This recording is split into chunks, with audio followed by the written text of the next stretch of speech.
Sabah perlu mengambil langkah berani untuk menjalin lebih banyak kerjasama dengan pelabur luar dalam melaksanakan projek pembangunan secara inisiatif pembiayaan swasta PFI dengan meluas. Perdana Menteri berkata Sabah mempunyai potensi besar dalam mengupayakan tanah serta sumber miliknya dan ini dapat dibuktikan menerusi keyakinan para pelabur tempatan dan asing membuat pelaburan di negeri itu.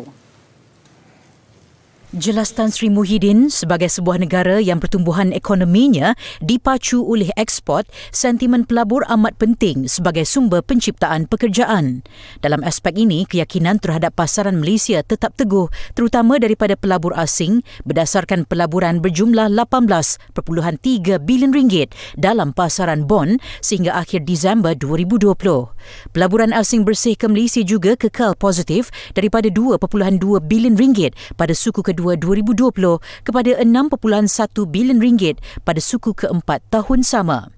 Antara faktor yang menyokong keyakinan pelabur luar ini ialah usaha giat kerajaan untuk mengadakan libat urus dengan pelabur sedia ada bagi memahami kehendak industri dalam tempoh pelaksanaan kawalan pergerakan.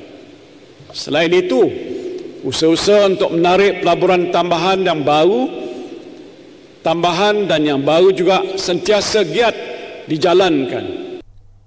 Beliau berkata demikian ketika berucap melancarkan projek pembangunan Lok Kawi Resort City di Pusat Konvensyen Antarabangsa Sabah. Tan Sri Muhyiddin yakin kerajaan negeri di bawah pimpinan Datuk Haji G. Noor akan terus giat mempelbagaikan agenda pembangunan termasuk menerusi Sabah Maju Jaya, Pelan Pembangunan 5 tahun 2021 hingga 2025.